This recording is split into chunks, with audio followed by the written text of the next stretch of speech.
आज एक ऐसे भोले भाले निरीह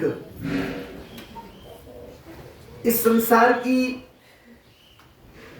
छल नीति, कपट नीति, इनसे बिल्कुल अनभिज्ञ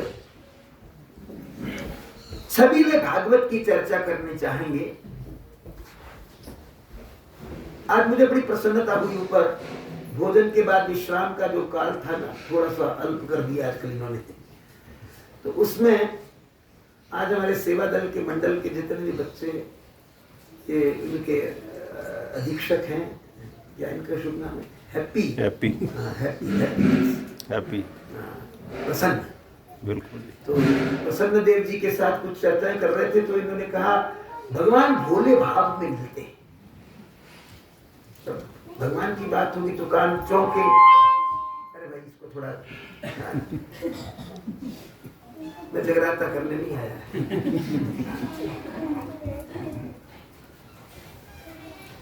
तो 2-3 बार की बात चली कि भगवान भोले भालों को मिलते हैं, चालाकों को भगवान सचमुच में नहीं मिलते। जब हमारी चालाकी बीच में आती तो भगवान चंपत हो जाते हैं। महाराज जी ने संकेत दिया था संभवतः कल के प्रवचन में। सूरदास जी बाहर से अंदर थे, भीतर के नेत्र तो खुले थे। रात को कीर्तन किया करते थे, उनको लगा कि अब लोग ऊँघने लगे, कोई पीछे बोलता ही नहीं, जैसे ये सब नहीं बोल रहे थे। तो कहा कि लोगों को सोना भी तो है, घर का काम भी तो करना। कीर्तन पूर्ण किया और चल दिए उठ करके। किसी तरीके से टटोल करके बाहर निकले तो बाहर एक नन्हा सा बालक कहने लगा, बाबा चलो मैं आपको आपके घर छोड़ आऊं। बाबा ने कहा है सारी दुनिया ऊँघ रही है, तू यहाँ क्या करता है अकेला छोटा सा बालक? कि बाबा मैं तुम्हारे भजन सुन रहा था, तुम्हारे भजन बड़े रसीले हैं, मुझे बहुत प्रिय लगते हैं। अब बाबा तो अंतर से चेतन थे, वो समझ गए जिसके भजन गाता है ये वही कन्हैया है, दूसरा कोई। अच्छा तुम घर छोड़ने की बात कर रहे थे? तुरंत बदली उन्होंने बात। कहा बाबा तो चलो छोड़ो मुझे घर। अब कन्हैया ने लाठी का अगला भाग पकड़ लिया, सूरदास जी ने पीछे का भाग पकड़ लिया। अब कन्हैया आगे आगे, सूरदास जी पीछे पीछे, रास्ते में आ गई चालाकी। सूरदास जी ने सोचा क्यों ना हाथ खिसका खिसका करके घर पहुंचने से पहले आगे ले जाऊं, कस के पकड़ लिया। फिर देखो छूट के कहां जाता है। और उन्हें हाथ खिसकाना शुरू कर दिया। और जिसके पास में पहुंचना चाहते हैं वो कौन है? सर्वज्ञ परमात्मा श्री हरि। आधी उंगल का अंतर रहा, कन्हैया छोड़ के भाग गया। सूरदास जी के अंतर हृदय से वेदनापूर्ण शब्द निकले, हाथ छुड़ाए जाते हो निर्मल जान के मोहे, हृदय से जब जाओगे सबल मानूंगो तो है। चालाकी से सचमुच नहीं मिलते। तो आज एक ऐसी भोले भाले भक्त की चर्चा करने का मन है जिसके अंदर में विश्वास है, कोई चुस्ती चालाकी नहीं है, कोई छल कपट नहीं है, कोई दुनियादारी का जो तौर तरीका होता है नहीं है। गोस्वामी जी महाराज एक चौपाई में कहते हैं, बिनु विश्वास भगत ही नहीं, ते ही बिनु द्रव ही ना राम। विश्वास के बिना भक्ति संभव ही नहीं है, और भक्ति के बिना भगवान द्रवित होते ही नहीं, दयालु होते ही नहीं, कृपा करते ही नहीं। राम कृपा बिन सपने हूं, जीवन अल्लाह विश्राम। और कोई कहे कि चतुराई से मुझे विश्रांति मिल जाए, हो ही नहीं सकता। भगवान की कृपा के अतिरिक्त कोई भी जीव को परम सुख की उपलब्धि नहीं करा सकता। ये सूत्र की बात। इसी प्रकार का एक भक्त था, वो चरवाहा था, गौओं को चराता था। गोष्ठ से गौएं ले जानी और चरानी, लाठी लेकर सारा दिन उनके पास चलना। उसके जीवन में कोई बाह्य क्रियाएं नहीं थी, भक्ति की रीति नहीं जानता था, लेकिन इतना सुन रखा था कि भगवान का नाम लेना चाहिए। बड़े बुजुर्गों से सुन लेता है व्यक्ति, तो सुबह शाम राम राम राम राम कहा करता था, बस इतना ही करता था। नहाने धोने के नियम भी उसको पता नहीं थे। घरवाली उसकी पत्नी मध्याह्न काल में भोजन लेकर के आ जाती थी। हमारे यहाँ उसको छाछ भी कहते हैं, पंजाब के इलाके में किसानों के लिए जो भोजन जाए भत्ता भी कहते थे उसको। आजकल महंगाई भत्ता प्रसिद्ध हो गया, वो भत्ता लुप्त हो गया। तो भोजन आता वो खा लेता और अपनी गौओं के पीछे चल देता। बस यही उसकी दिनचर्या थी। सांझ सवेरे राम राम करता, बीच में फुर्सत मिलती तो राम राम करता। अब मस्खरे सब जगह होते हैं,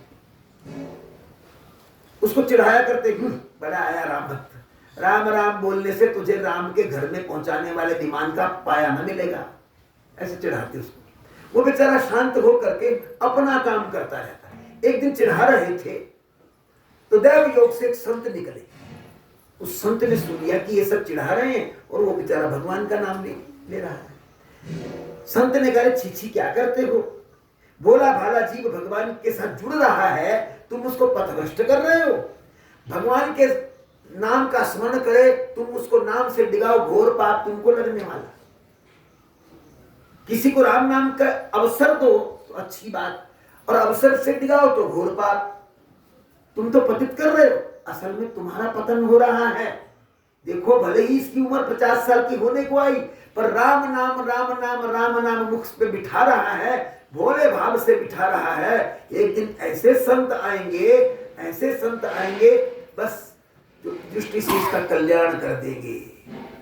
हाँ, संत ने कहा और उसने सुन लिया, उसने हाथ जोड़े। अब जहां निराशा थी लोगों की मस्करी सुन करके, उसके मन में आशा की किरण जग गई कि संत आएंगे।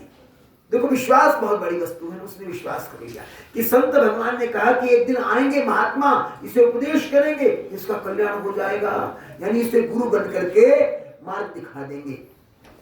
उसने बात कल कस करके पल्ले बांध ली।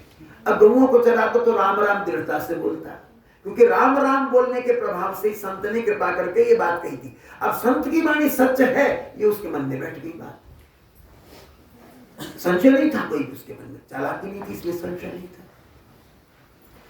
अब वो बेचारा क्या करने लगा कि संत ने कहा है कि एक संत आएंगे और इसे उपदेश देंगे, अर्थात मेरे गुरु आएंगे, मुझे उपदेश देंगे।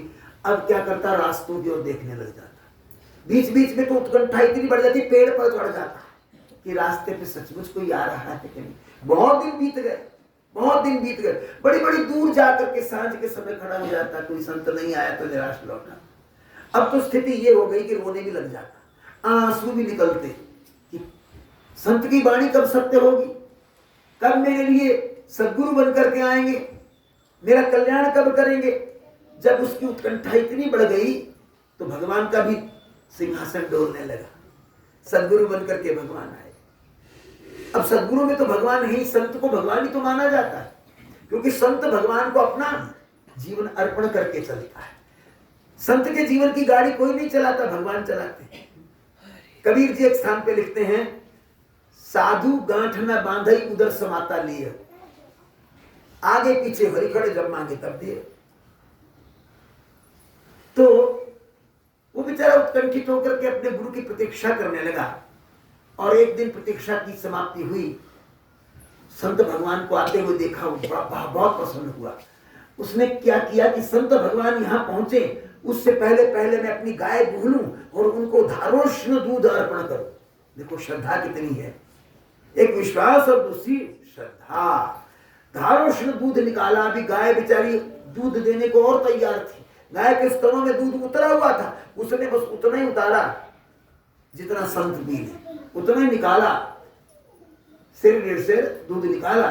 और संत भगवान आए और एक हाथ में पात्र है, एक हाथ में लाठी, जो चरवाहों के हाथ में होती है, और महाराज रुकिए, मुझे आकिंचन को पवित्र कीजिए, ये दूध आपके लिए निकाला, आप इसे ग्रहण कीजिए, मुझे आशीर्वाद दीजिए। संत ठिठक गए, इतनी आतुरता से पुकार कर रहा है, इतनी सच्ची वाणी से मुझे बुला रहा है, इसकी वाणी में अमोघता क्यों है। देखने लगे, निरीक्षण करने लगे, उसके भोलेपन पर ना बीझने लग गए। उसने क्या किया, पात्र को स्वच्छ स्थान पर रख दिया, लाठी टिका दी, दंडवत प्रणाम किया, चरणों से लिपट गया, महाराज मेरा कल्याण कीजिए, मुझे कुछ भी आता जाता नहीं, अब उम्र बढ़ने लगी, मैं भवसागर से पार हो जाऊं, बस मेरा कल्याण कर दीजिए। संत ने कहा, है तो बड़ा पात्र, हृदय का भोला लगता है। अच्छा, उन्होंने कहा कोई बात नहीं, बैठो। कहाँ रहते हो? कहा बस पास में रहता हूँ। क्या करते हो? ये गौएं चराता हूँ। बोले अच्छा, और क्या करते हो? बोले कुछ नहीं करता महाराज, सुबह शाम राम राम राम राम बोल लेता हूँ, मुझे कुछ आता जाता नहीं। कहा बहुत बोला है, इसका कल्याण करना चाहिए। संत रीझ गए, कहा अच्छा घर को चलो, वहां जाके स्नान करो, आसन शुद्धि की जाए। स्नान करने के बाद तुम्हें तुम्हारे अधिकार के अनुरूप मंत्र दे दिया जाए, तुम्हारा कल्याण। बोले महाराज मैं तो नहाता धोता भी नहीं, मुझे नहाना धोना ज्यादा नहीं आता, कभी कभार नहा लेता हूं। बोले अच्छा। बोले मैं तो महाराज घर भी नहीं जाता, घर वाली आती है भोजन दे के चली जाती है, एक समय भोजन कर लेता हूँ, दूध पी लेता हूँ सांझ में, और तो मुझे कुछ आता तो हाँ, आप मुझे गूढ़ ज्ञान की बातें मत सिखाना महाराज, कोई सरल सी बात सिखा। समझ गए। उन्होंने कहा अच्छा, इतना बोला व्यक्ति। उन्होंने मंत्र त्यागी बोल करके मानसिक शुद्धि की उसकी, फिर छीटा दिया। गौशाला तो थी ही, गौशाला को तो कण पवित्र होता है, जहाँ गौमूत्र गिरता है, गोबर गिरता है, वहां तो लीपने की भी आवश्यकता नहीं होती। वहीं पर बिठाया उसे, बिठा करके कहने लगे, अब विचार करने लगे इसे मंत्र कैसा दिया जाए। प्रणव मुक्त मंत्र, इसमें शुद्धि की आवश्यकता ही नहीं। हाँ, इसका तो मन ही शुद्ध है, भोला भाला, इसके मन में तो कपट आया ही नहीं। तो प्रणव मुक्त मंत्र दे दे, उठत बैठत सोबत ध्याय मार्ग चलत हरिहर गाय, बस ऐसा दे दो। उन्होंने सरल सा मंत्र दे दिया और कहा कि एक नियम सुन ले। बोले महाराज कठिन नियम मत बताना। बोले ना कठिन नहीं, जो भोजन तुम्हारे लिए आता है, जो तुम ग्रहण करते हो, वो भगवान को अर्पण करके तुम्हें खाना है। बस यही हमारी भूल हो जाती है। अच्छा सब मैं पूछूंगा नहीं, कोई क्लास नहीं है, कोई स्कूल नहीं ना, ये अदालत है। पर अपने अपने मन में टटोलो, हम कितने हैं जो भगवान को अर्पण करके खाते। गोस्वामी जी महाराज रामचरितमानस में जब चित्रकूट में भगवान पहुंचे हैं, तो गोस्वामी जी ऋषि वाल्मीकि जी के मुख से भगवान राम को कहलवाते, तुम ही निवेदित भोजन करही, तुम प्रसाद पट भूषण धरही। वस्त्र भी तुम्हारा प्रसाद बना के जो पहनते, पहले तुम्हें अर्पण करते। देखो हम लोग सत्संग के लिए बैठे हैं, हम लोग आत्ममंथन के लिए बैठे हैं, शर्माने की बातें नहीं है। आप लोग बनियान भी लेके आओ बाजार से, तो पहले भगवान को अर्पण करो। अरे अंडर क्लॉथ्स जितने भी हैं भगवान को अर्पण करो, दूसरों की बात छोड़ो, भगवान को अर्पण करके पहनोगे। अब ये पूछोगे भगवान पहनते कि नहीं पहनते, छोड़ दो, वो न जाने क्या से क्या कर डाले। उसने कहा महाराज ये तो मैं कर लूंगा, पर मुझे ये बताओ कि भगवान आएंगे कहाँ, बैठेंगे कैसे, उनका रूप कैसा है। उन्होंने कहा देखो हरि व्यापक सर्वत्र समाना, प्रेम ते प्रकट हूं ही मैं जाना। भगवान बड़े छबीले हैं, वो बड़े रूप धारण कर लेते हैं। हाँ, अनेक अनेक रूप भगवान के ही हैं। तो तुम रूप की परवाह न करो, तुम केवल भगवान को बुलाओ, बस उनका आह्वान करो, और सचमुच जो तुम्हारे लिए आवे वो भगवान को अर्पण कर दो। भगवान खावे और प्रसादी तुम्हारे लिए बच जाए, तुम खा लेना। उन्होंने कहा महाराज ये तो मैं कर लूंगा। अब उसने दृढ़ता अपना ली। संत ने दूध का पान किया, दुग्ध पान हो गया, उनके हाथ धुलाए। संत ने कहा देखो ये हाथ धुलाने का भी नियम होता है। हाथ धुलाए, संत ने आशीर्वाद दिया, वे बेचारे चले गए, और उसने दृढ़ता से नियम पल्ले बांध लिया और संत का दिया हुआ मंत्र। अब संत सरल थे, सरल नियम बता दिया, मंत्र का जाप हो रहा है। घरवाली मध्याह्न में भोजन लेकर के आ गई, भोजन ले लिया, उसे कहा तुम जाओ। किसी को अपनी साधना नहीं बताई उसने, हाँ उसे घर भेज दिया। भेजने के बाद क्या किया, जंगल के अंदर पत्ते इकट्ठे किए, पत्तल बनाई, उस पर रोटियां रख दी और भाजी शाक जो कुछ भी सब रख दिया। रख करके भगवान को बुलाए, हे नारायण, हे गोविंद, हे हरि, आओ भोजन आरोगो, आप भोजन खाओ, क्योंकि मेरे गुरुदेव ने कहा है आप खाओगे फिर हम प्रसादी ले लेंगे। अब देखो भगवान भी तो परीक्षा लेते हैं ना। हम तो सोचते भगवान हमारी मर्जी से चले, हम बुलावे तो आ जाए, हम भेजे तो जाएं। आज घर में कीर्तन है, भगवान जी आ जाओ, शादी हो रही ना, आज घर में कीर्तन है, भगवान जी आ जाओ, बड़े मतवाले होकर के उछल के नाच करेंगे। दूसरे दिन डीजे है, भगवान जी चले जाओ। हाँ यही तो होता है। इसलिए भगवान आएंगे क्यों, क्योंकि तुम तो बुला के धक्का मारते हो, वो नहीं आते। तो भाई वो बुला रहा है लेकिन भगवान नहीं आ रहे हैं। अब भोजन पड़ा है पत्थरों पर, सांझ हो गई, उधर गंगों की चिंता हुई, सांझ का काम करना है, उसने पत्तलों पर पड़ा रहने दिया। इसे प्राणी खा जाएंगे, भोजन नहीं किया, क्योंकि गुरुदेव की आज्ञा का उल्लंघन करूंगा तो पाप लग जाएगा, मर्यादा टूट जाएगी, मर्यादा टूट जाएगी तो भवसागर पार नहीं होऊंगा, डूब जाऊंगा, मेरा उद्धार कैसे होगा? बड़ी मुश्किल से तो गुरुदेव मिले। देखो विचार क्या कर रहा है। अब उस भोले भाले नीली प्राणी ने भोजन छोड़ दिया।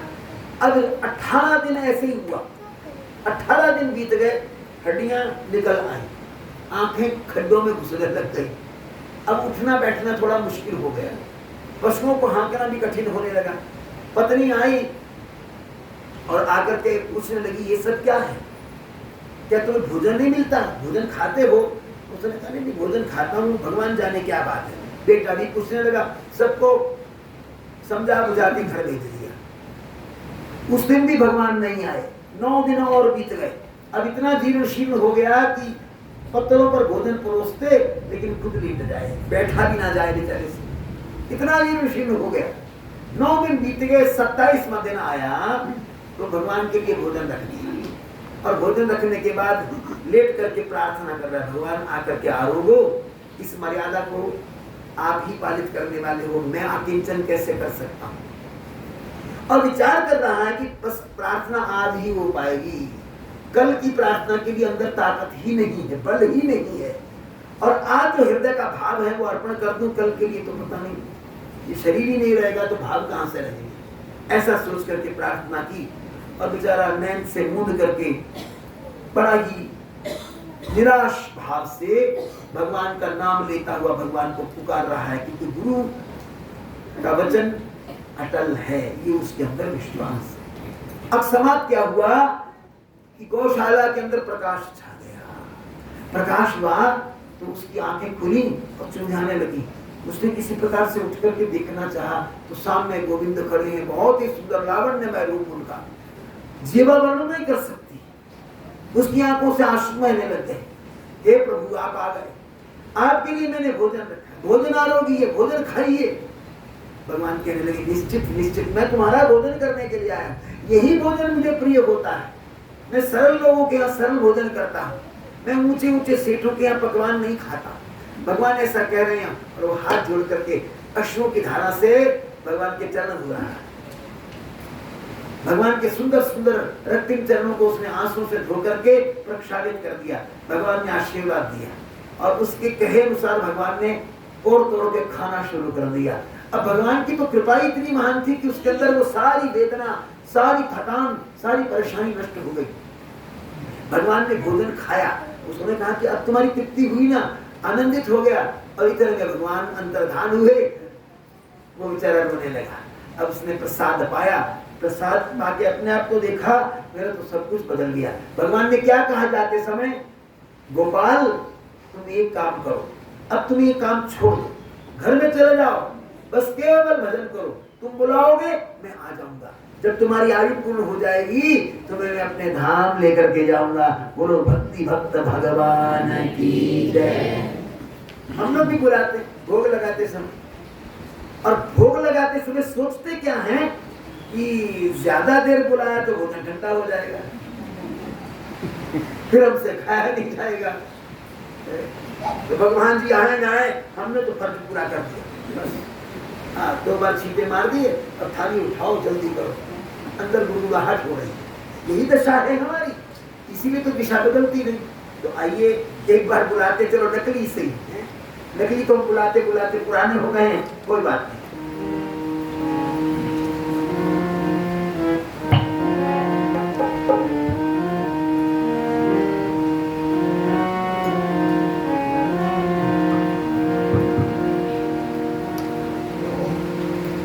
आजा बंसी वालिया उगी का मैनू तेरियां,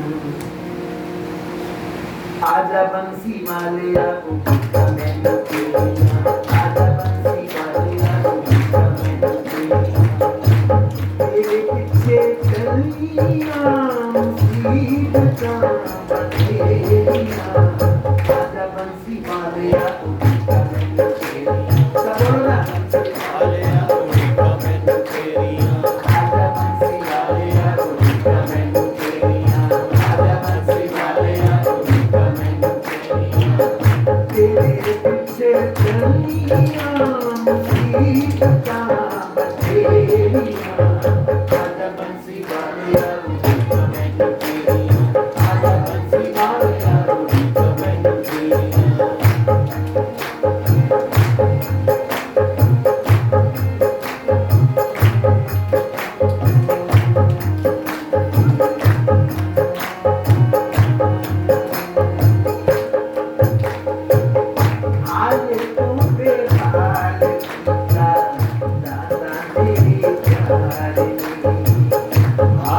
तो बेहाल कीता दाता ने प्यार दे मत मार तेरे झूठे संसार के मत मार तेरे झूठे संसार के तेरे जिते खाते सी ओ सुख गईया बेलियां आजा बंसी वाले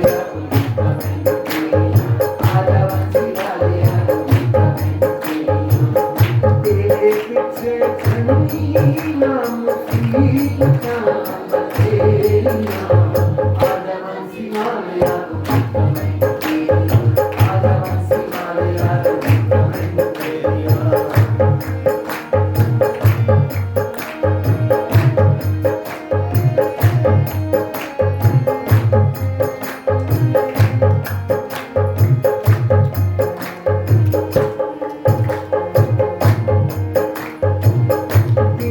रात तक तेरी तस्वीर रात तक तस्वीर आन की जगह दे दाता सुखी तकदीर आन के लगा दे दाता सुखी तकदीर लावा तेरे चले नच फुल्ला दियां तेरियां आजा बंसी वाले आजा बंसी वाले तेरे पीछे चली ना मुसीबतां बथेरियां आजा बंसी वाले आजा बंसी वाले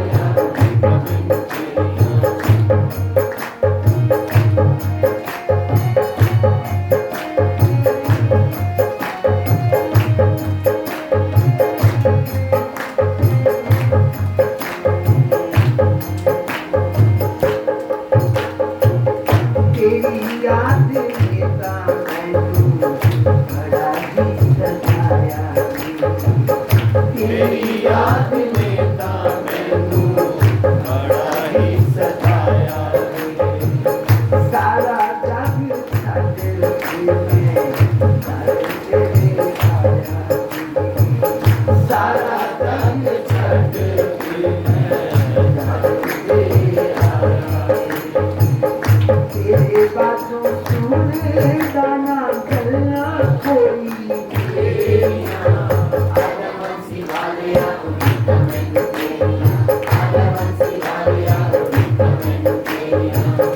तेरे पीछे चली ना मुसीबतां बथेरियां आजा बंसी वाले आजा बंसी वाले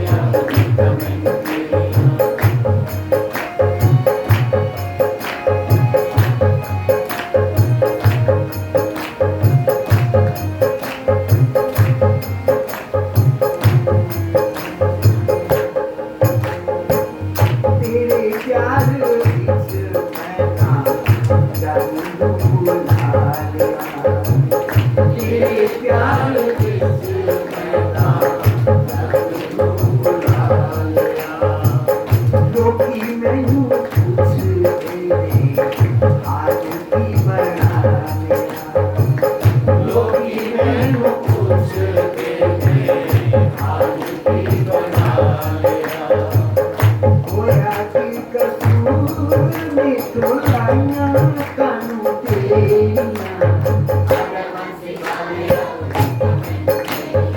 आजा बंसी वाले आजा बंसी वाले तेरे पीछे चली ना मुसीबतां बथेरियां आजा बंसी वाले आजा बंसी वाले आजा बंसी वाले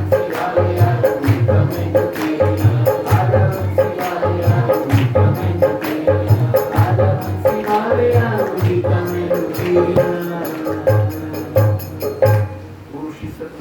भगवान की जय।